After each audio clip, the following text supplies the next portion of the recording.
আসসালামু আলাইকুম, কেমন আছেন সবাই? আশা করছি সবাই খুব ভালো আছেন। তো আমি আর দুষ্টু বাচ্চাটা আলহামদুলিল্লাহ ভালো আছি। তো স্কুল থেকে আসার সময় মিমি কিনে নিয়ে এসেছিল, তো সেটাই এখন সে খাচ্ছে। আর তাড়াহুড়া করে আমি গোসল টোসল সারিয়ে দিয়ে বললাম যে তুমি একটু খেলাধুলা করো, এরপরে তোমাকে আমি খাবার দাবার রেডি করি, এরপরে তোমাকে খাইয়ে দিব। তো একটু রান্না করতে চলে আসলাম। এখানে পাঙ্গাস মাছ রান্না করলাম, ভাবলাম যে একটু পাতলা আলু দিয়ে পাতলা ঝোল করি, খেতে ভালো লাগবে। তো সেটাই করছিলাম, একটু অল্প পরিমাণে আলু দিয়ে দিয়েছি পাঙ্গাস মাছের সাথে। তো সাবাত বাচ্চাটা তো মাংস দেখলে সে আর এই মাছের তরকারি খাবে না, আমাকেই খেতে হবে।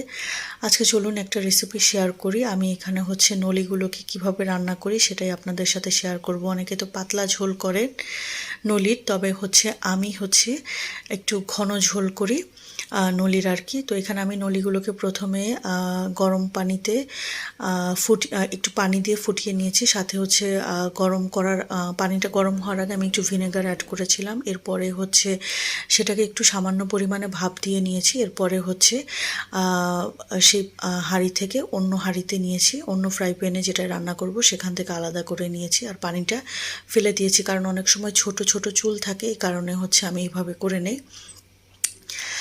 তো আমার এখানে প্রায় 2 কেজি পরিমাণ ছিল, 2 কেজির বেশিও হতে পারে। তো আমি সেই অনুযায়ী আদা, পেঁয়াজ বাটা, তারপরে পেঁয়াজ কুচি, রসুন বাটা এগুলো অ্যাড করেছি, গরম মশলাগুলো অ্যাড করেছি, তারপরে আস্ত গোলমরিচগুলো অ্যাড করেছি।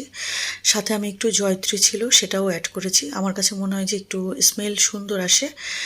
তো তারপরে এরপরে আমি হাতে মাখিয়ে সুন্দর করে বসিয়েছি। তারপরে দেখবেন যে হাড়গুলো, খেয়াল রাখবেন যে হাড়গুলো কিন্তু মাংস না, এই কারণে পানিও কিন্তু কম ছাড়বে, তাই পানির পরিমাণটা আপনারা সবসময় খেয়াল রাখবেন, না হলে কিন্তু লেগে যাবে। আমি তো একটু পরপর ঢাকনা উঠিয়ে চেক করছিলাম যে লেগে গিয়েছে কিনা। তারপরে যাক আলহামদুলিল্লাহ লাগেনি। তো আমি নামানোর আগে এখানে আমি গরম মশলা গুঁড়ো আর জিরা গুঁড়ো অ্যাড করেছি।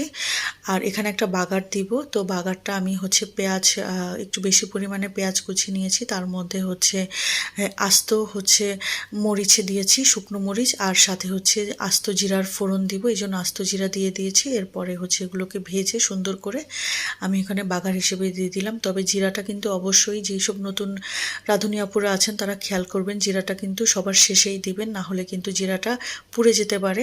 পেঁয়াজটা আগে ভাজা ভাজা হয়ে আসলে এরপরেই দিবেন আর কি জিরার ফোড়নটা। তো যাই হোক, আমি একটু পরপর চেক করছিলাম পানি যাতে শুকিয়ে না যায়। তো যাই হোক, এত মজার একটা আইটেম রান্না করেছি আজকে, গরুর নলিকে। আর এটা কিন্তু ভাত দিয়ে খেতে দারুণ মজা, তবে পরোটা দিয়েও খেতে সেই মজাই হবে।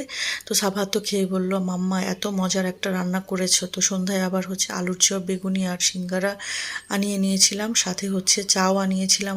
আজকে শরীরটা ভালো লাগছিল না। আর এই যে দুষ্টু বাচ্চাটা দেখেন, সেদিন যে জুসটা এনেছিলাম সেটাই খেয়ে নিচ্ছিল আর ইয়াম্মি ইয়াম্মি বলছিল। তো আজকের ভিডিও ছিল এই পর্যন্ত। আল্লাহ হাফেজ।